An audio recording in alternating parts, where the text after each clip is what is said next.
I don't know about you, but I am constantly seeing people wringing their hands about what modern society in Europe is coming to, or over in North America, what people are doing.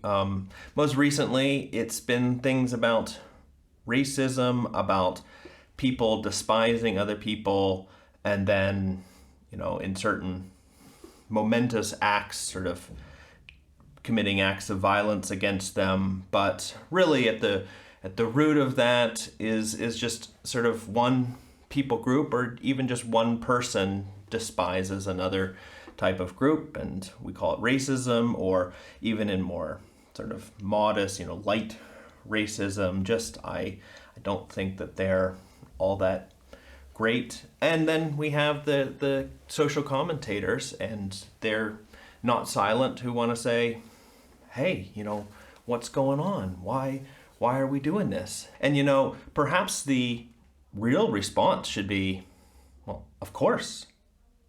Why be surprised? Of course, modern society acts the way that it does.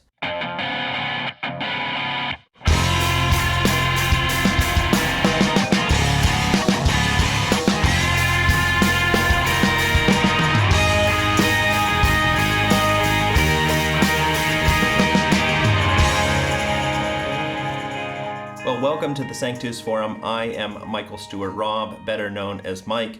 I say that all the time. It's kind of goofy that I say it, but yeah, you can't just say, well, hey, I'm Mike, because there's like a million Mikes out there. This is Conspiracy Commentaries, which is a series, means we're discussing Dallas Willard's The Divine Conspiracy section by section. So if you don't have a copy, you can probably get an online copy like right now, or perhaps you should wait and actually get a hardback copy. There's fewer and fewer of these out there, but perhaps if we buy them all, we can convince the publisher to re-release it as a hardback. But it's kind of a dense book, and some of the density is really up here at the beginning. And here we're still in the first chapter, still in the first sections. We're in a section now called Why Be Surprised? And this is Dallas at some of his most, passionate in the book, because he's writing about something he's very concerned about. Dallas Willard worked at a university for most of his life. He was not, even though he was a follower of Jesus, he was not at a university that sort of prized followers of Jesus. And he constantly had students around him, people who were 18 to 25 years old.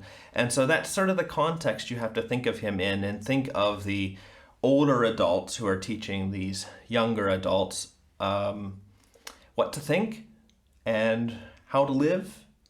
Though the how to live part, constantly, he said, he thinks just kind of gets pushed out. And that's basically what the argument is here. He's going to tell a story about Robert Coles, who is a Harvard professor, and how he meets a girl from Ohio. I'm from Ohio, so there you go. And she is going to leave Harvard because she's just can't take the moral, problems that she's run into there. And she notices how on one side these students at Harvard take ethics classes. On the other side, they're kind of obviously not very good people. Now, this is obviously not a statement for every single Harvard student, but there was a kind of disparity between what they were being taught, or supposedly being taught, and how they were acting, and she's rather concerned about that. So Dallas's argument here has it's very simple. He says, we don't teach right and wrong. And the reason we don't teach right and wrong is because we don't think you can know it. And we don't even believe or think that you can know what theories about right and wrong are the best ones or the right ones. So why wouldn't there be sort of moral chaos in our not only in our universities but in our societies? Why shouldn't we just say, well, of course, we don't actually know what's right and what's wrong. And we don't teach it. And so we shouldn't be surprised if people don't act according to some sort of moral standard, some sort of moral knowledge, moral reality. So that's the argument.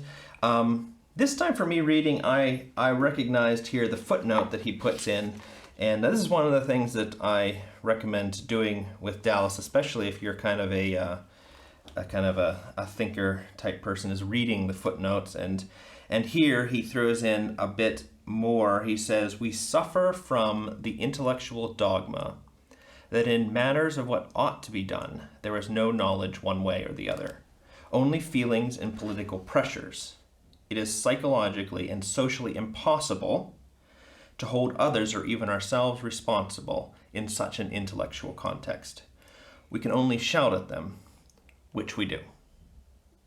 And that really, that last statement there, we can only shout at them, which we do, is really what we've ended up at now, where if you can shout louder than the other people, then you're somehow right. And if you shout quieter, then you're wrong. We just don't have any other ways of coming to decisions about at least what should be done in politics, but also in bigger organizations or even in family matters, and in smaller groups. You just shout. So the question really comes down to what is taught in ethics classes. Do we even have ethics classes? And what is taught as ethics in other classes or in other areas where we're sort of taught how to live? And what's actually taught in ethics classes, I don't know if you've ever had one, is basically theories. So here actually Dallas in the section mentions two theories, utilitarianism and Kantianism. But it's interesting that you won't be tested on whether utilitarianism or Kantianism is true or false. You just have to sort of know about them and know how those types of people think. And that's basically ethics. So no one is taught in our schools whether despising other people is right or wrong. Now, tolerance might actually be taught, but I don't know that you could actually mark somebody with a lower grade if they didn't think that they should tolerate other people. If they argued for that point, no, I don't need to tolerate, and there you sort of just mark them down. Nope, you didn't get it right. That wasn't the right answer. So it's, why be surprised? Why, if you've got if you don't teach kids logic, why would you be surprised if they have bad skills of argumentation? And if you don't teach kids geography, and then they don't know where South America is, of course. So, well, I've put there's quite a bit of heat in this section, and it kind of comes out through me trying to talk about it. But if you like this kind of thing, if you want to, then like it with your finger, and subscribe if you aren't, and send in questions to info@sanctus.institute, especially about upcoming sections, if you've already gotten there and read the book. And even better than that, sign up for our almost monthly newsletter at sanctus.institute. And I'll be back soon with the next section, The Incredible Power of Mere Ideas. But until then.